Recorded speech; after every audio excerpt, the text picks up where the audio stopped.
Hello, my friends. Today I am doing my February movie and book wrap up.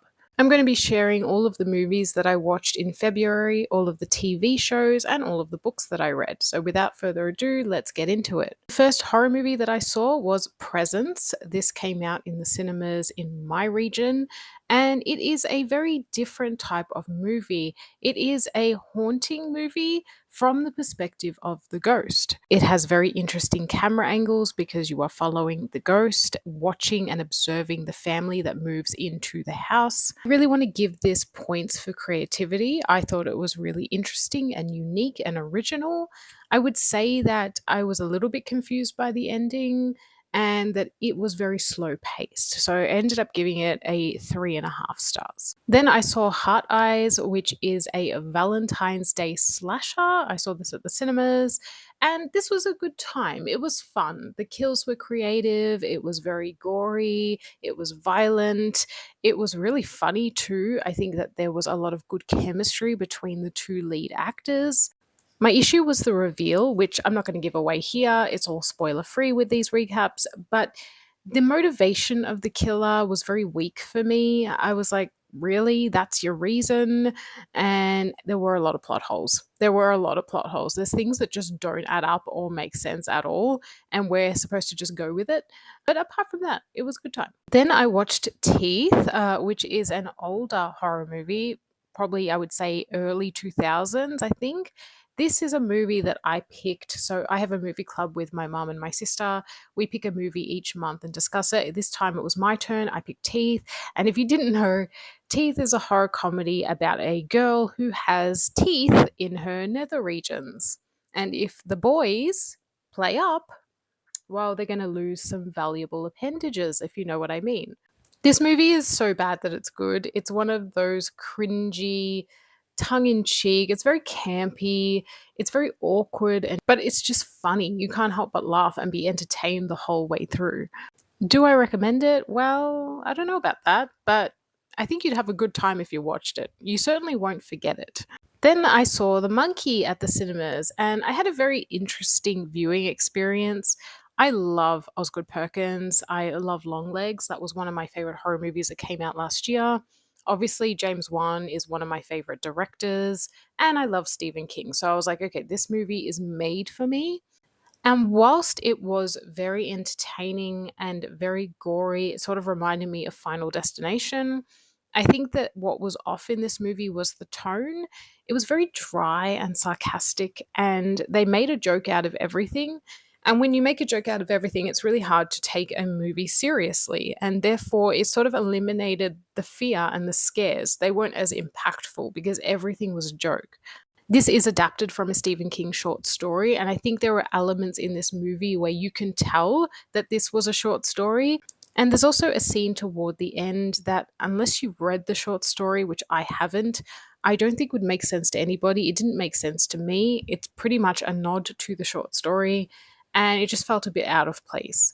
Having said that, I liked it a lot. I gave it 4 stars. I think the acting from Theo James was excellent. He's a great actor. I haven't seen him in a hot minute, and he did a great job in this role. There is a cameo from Elijah Wood that is absolutely hilarious. It's a good time, but it just wasn't anything amazing or groundbreaking. Then I watched Red Rooms. Now, I follow two horror YouTubers. They're my absolute favorite horror girlies. One is Possessed by Horror, and the other is Spooky Astronauts. And they both put this in their top 10 favorite horror movies of last year.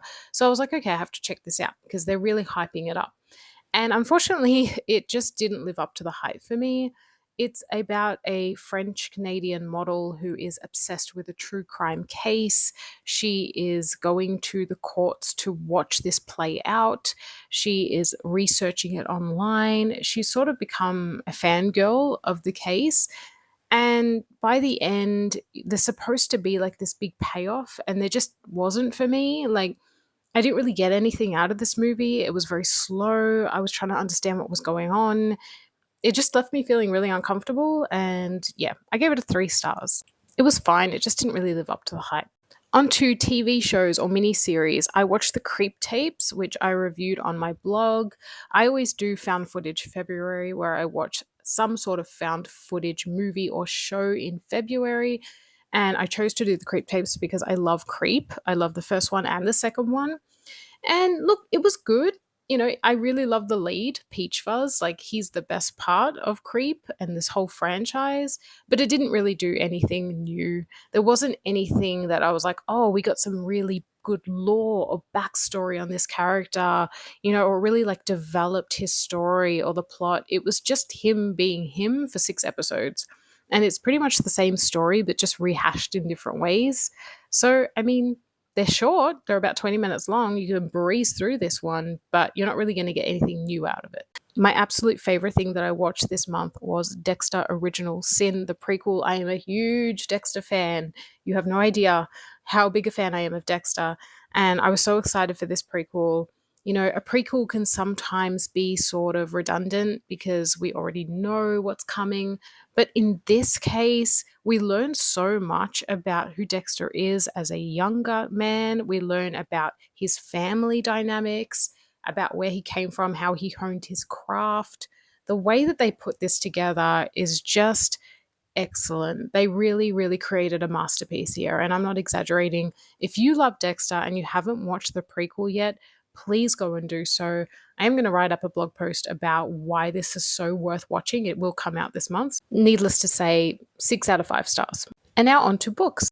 I finished Book Lovers by Emily Henry. I am reading all of her books and I'm going to rank them.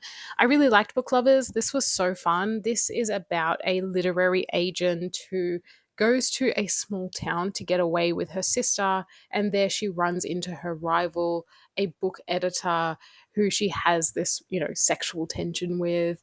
And they have to like save a small bookstore and like get into all those small town tropes, and she's always, the bridesmaid, never the bride. And it's just great. It's full of tropes. It's romantic. It's sexy. It's fun. It's flirtatious.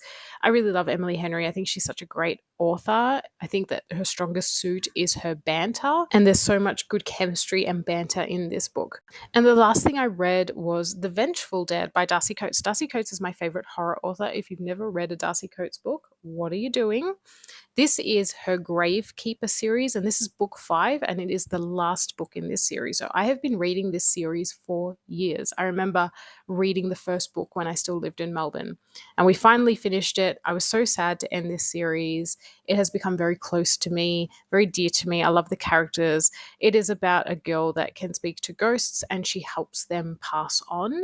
But there's a deeper, darker storyline that is brewing there as well. And it's just so endearing and atmospheric and cozy. And it just feels like a warm hug when you read this series. And I really liked how they ended it. It wasn't my favorite book in the series, but I think it was a good, solid ending. That is everything that I read and watched in the month of February. Let me know what you guys watched and what you guys read. Let me know if you watched anything that I mentioned. I'd love to know. Please give me all the tea, and I'll be back tomorrow with my recap of the latest episode of Drag Race Season 17.